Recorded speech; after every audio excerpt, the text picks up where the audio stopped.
Hi అండి, అందరికీ నమస్తే అండి. ఈరోజైతే చికెన్ కర్రీ ఎలా చేసుకోవాలో చూసేద్దాము. ఇదైతే చాలా టేస్టీగా ఉంటుంది. మనమైతే గెస్ట్లు వచ్చినప్పుడు చాలా సింపుల్గా ఇలాగా చేయండి, చాలా టేస్టీగా ఉందంటారు చికెన్ కర్రీ. ఇప్పుడైతే దీనికి కావాల్సింది నేనైతే ఇక్కడ 1/2 kg చికెన్ తీసుకున్నాను. చికెన్ శుభ్రంగా వాష్ చేసుకోవాలి, సాల్ట్ వేసుకొని వాష్ చేసుకున్నాను. అలాగే పక్కన పెట్టుకున్నాను. ఇప్పుడు దీంట్లోని చికెన్లో సాల్ట్ అనేది యాడ్ చేసుకోవాలి. అలాగే కారం కూడా యాడ్ చేసుకోవాలి టేస్ట్కి తగ్గట్టు. ఇక్కడ మీరు ఎంత కారం వేసుకుంటున్నారో చూసుకుని యాడ్ చేసుకోండి. ఇక్కడైతే అల్లం వెల్లుల్లి పేస్ట్ కూడా యాడ్ చేసుకోవాలి. ఇప్పుడు ఒక 2 స్పూన్స్ అయితే అల్లం వెల్లుల్లి పేస్ట్ వేసుకున్నాను. అలాగే గరం మసాలా యాడ్ చేసుకుంటున్నాను.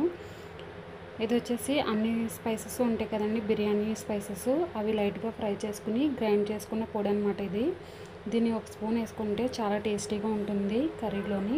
అలాగే 1 స్పూన్ ధనియాల పొడిని కూడా యాడ్ చేసుకోవాలి. వీటన్నిటిని కొంచెం పసుపు కూడా యాడ్ చేసుకుని కలుపుకోవాలి. ముక్కలన్నీ పట్టేటట్టు, ఆ ముక్కలకి బాగా పట్టేటట్టు ఉప్పు కారం అన్నీ మసాలా అంతా ఒకసారి బాగా కలుపుకోవాలి. దీన్ని ఒక పావు గంట అలాగే మ్యాగ్నేట్ చేసి పక్కన పెట్టండి. ఇప్పుడు మనం అల్లం వెల్లుల్లి పేస్ట్లో ఇక్కడైతే నేను కొన్ని పచ్చిమిర్చి కూడా యాడ్ చేసుకున్నాను. ఇవి వేయడం వల్ల టేస్ట్ అనేది బాగుంటుంది. ఒకసారి మీరు కూడా ట్రై చేసి చూడండి. ఇలా మీరు కూడా చేస్తారంటే కామెంట్ చేయండి. ఇప్పుడు కట్ చేసుకున్న ఆనియన్స్ని యాడ్ చేసుకోవాలి. ఆనియన్స్ని యాడ్ చేసుకున్న తర్వాత ఇప్పుడు ఒకసారి కలుపుకోవాలి వీటిని. ఇవి మనకి బాగా ఫ్రై అవ్వాలండి, గోల్డెన్ కలర్ వచ్చేంత వరకు ఫ్రై చేసుకోవాలి. అప్పుడే బాగుంటుంది కర్రీ అనేది. ఇప్పుడు దీంట్లో కొంచెం పసుపు యాడ్ చేసుకున్నాను. ఒకసారి కలుపుకోవాలి వీటన్నిటిని. ఇవి కొంచెం లైట్గా ఫ్రై అయినాయి, ఇంకా ఫ్రై అవ్వాలండి. మన ఛానల్ కనుక ఫస్ట్ టైం చూస్తున్నట్లయితే ఒక లైక్ చేయండి ఫ్రెండ్స్. అలాగే సబ్స్క్రైబ్ చేసుకోండి కొత్తగా చూస్తున్న వాళ్ళు. ఇప్పుడు దీంట్లో కూడా కొంచెం సాల్ట్ అనేది ఆనియన్స్ తగ్గట్టు యాడ్ చేసుకోండి. ఒకసారి బాగా కలిపేసుకొని, మనం సాల్ట్ వేయడం వల్ల త్వరగా మగ్గుతాయి ఆనియన్స్ అనేవి. ఒకసారి బాగా కలిపేసుకోవాలి. ఇప్పుడు దీంట్లో 1 స్పూన్ అల్లం వెల్లుల్లి పేస్ట్ని కూడా యాడ్ చేసుకుని పచ్చివాసన పోయేంత వరకు ఫ్రై చేసుకోవాలన్నమాట ఉల్లిపాయలని. ఈ ఉల్లిపాయలన్నీ మంచిగా మనకి గోల్డెన్ కలర్ వచ్చేంత వరకు దగ్గరుండి ఫ్రై చేసుకోండి. చూస్తున్నారు కదా, ఇప్పుడు కొంచెం కలర్ అనేది చేంజ్ అవుతూ వస్తుంది.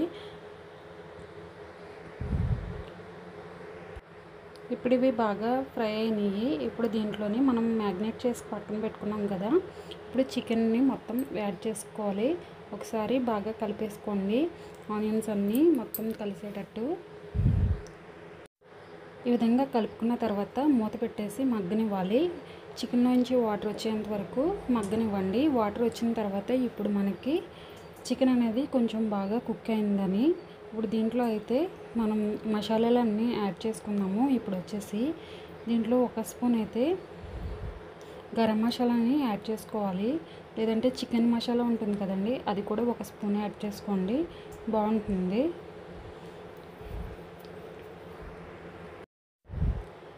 ఇప్పుడైతే నేను 1 స్పూన్ యాడ్ చేసుకుంటున్నాను. ఇది వేసుకోవడం వల్ల మనకి కర్రీ అనేది చాలా టేస్టీగా ఉంటుంది. ఒకసారి కలిపేసుకోవాలి. కలుపుకున్న తర్వాత టేస్ట్కి తగ్గట్టు మనం ముందుగా మ్యాగ్నేట్ చేసుకున్నప్పుడు కారం వేసుకున్నాం కదా, ఉప్పుని అవన్నీ చూసుకొని దీంట్లో కర్రీకి సరిపడగా కారం అనేది యాడ్ చేసుకోండి. మేమైతే కొంచెం కారం ఎక్కువే తింటాము మసాలాని, కాబట్టి ఇప్పుడు కారము మసాలా అనేది యాడ్ చేసుకుని ఒకసారి కలిపేసుకుంటున్నాము.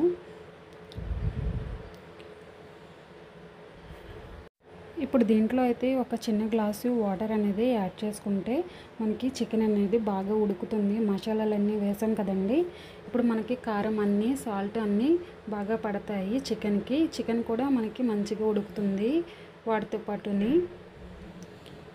ఇప్పుడు ఒకసారి బాగా కలిపేసుకుని మూత పెట్టేసుకుని దగ్గరకు వచ్చేంత వరకు ఉడికించుకోవాలి.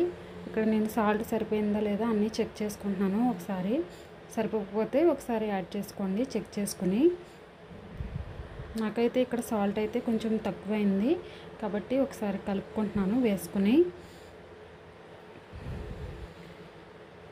ఇలా కలిపేసుకుని మూత పెట్టేసుకుని దగ్గరికి వచ్చేంత వరకు ఉడికించుకోవాలి. మనకి ఆయిల్ అనేది పైకి తేలుతుంది, అప్పుడు మనకి బాగా కుక్ అయినట్టు చికెన్. చూస్తున్నారు కదా, ఈ విధంగా కుక్ అయిన తర్వాత ఇప్పుడు దీని మీద కొత్తిమీర మీరు యాడ్ చేసుకోవచ్చు కొంచెం స్మెల్ కోసం. అంతే అండి, గుమగుమలాడి చికెన్ కర్రీ రెడీ అయిపోయింది. రైస్లోకైనా అలాగే గారెల్లోకి చాలా బాగుంటుంది, పూరీలోకి కూడా. మీరు కూడా తప్పకుండా ట్రై చేసి రెసిపీ ఎలా వచ్చిందో చెప్పండి కామెంట్ చేసి. మన కర్రీ అయితే రెడీ అయిపోయింది. ఓకే అండి, థ్యాంక్స్ ఫర్ వాచింగ్.